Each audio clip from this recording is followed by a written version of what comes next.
د شال ټلویزیون قدرمن لیدونکو سلامونه او وخت مو بخیر. ستاسې پام راګرځوم د نن ورځې لنډو او مهمو خبرونو ته. د خبرونو سرټکي: چین، ایران، پاکستان او روسیه افغانستان کې د پوځي اډو سره مخالفت څرګند کړ.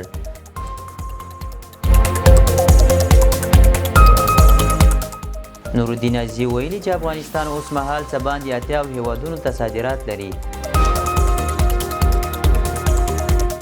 د امریکا جګړې وزارت د خپلو جنرالانو بیړنۍ غونډه رابللې.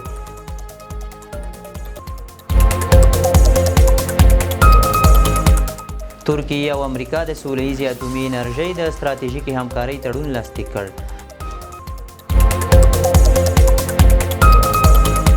او د فلسطین ولسمشر له حماس او نورو وسلوالو ډلو غوښتي چې خپلې وسلې تسلیم کړي.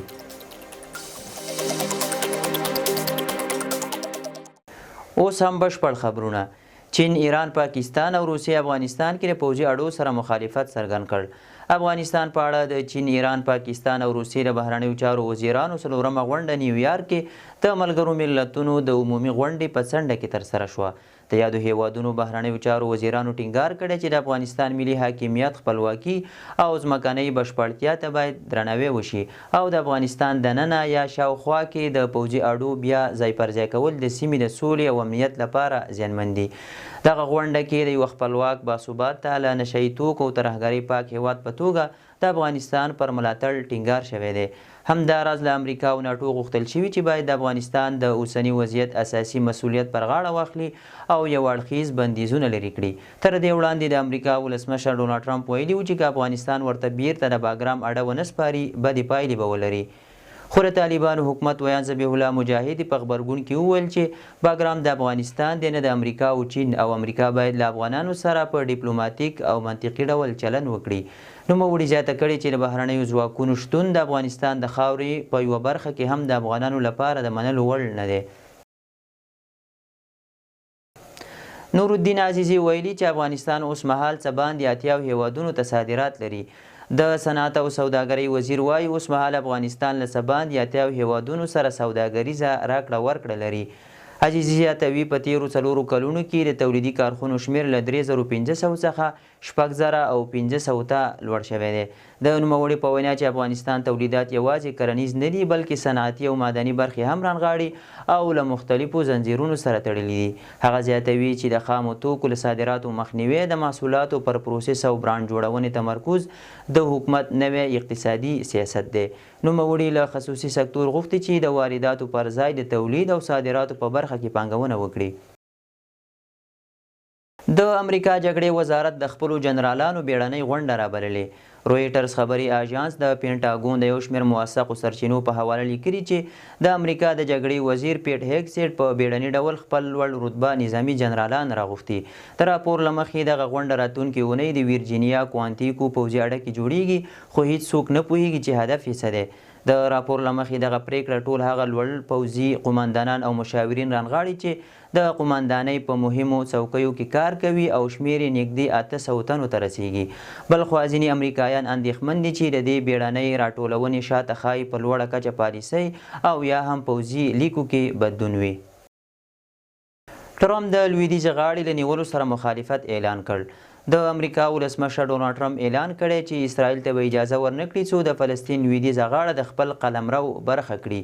ټرمپ په عین حال کې ویلي چې د غزې جګړې د پای ته رسولو لپاره یې د منځني ختیځ له مشرانو او نتنیاهو سره خبرې کړي دي او امکان شته چې د سولې پر تړون ژر هوکړه وشي.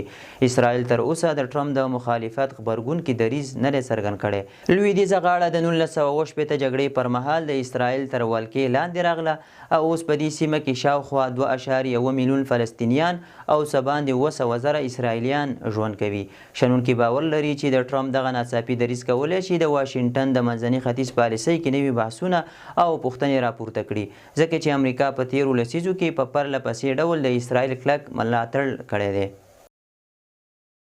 ترکیه او امریکا د سولیزې اټومي انرژۍ د ستراتیژیکې همکارۍ تړون لاسلیک کړ.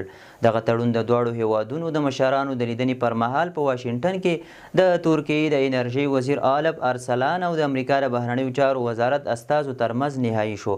د تړون له مخې دواړه هیوادونه به په ګډه اټومي انرژۍ د سوله ییزې کارونې په برخه کې همکاري کوي.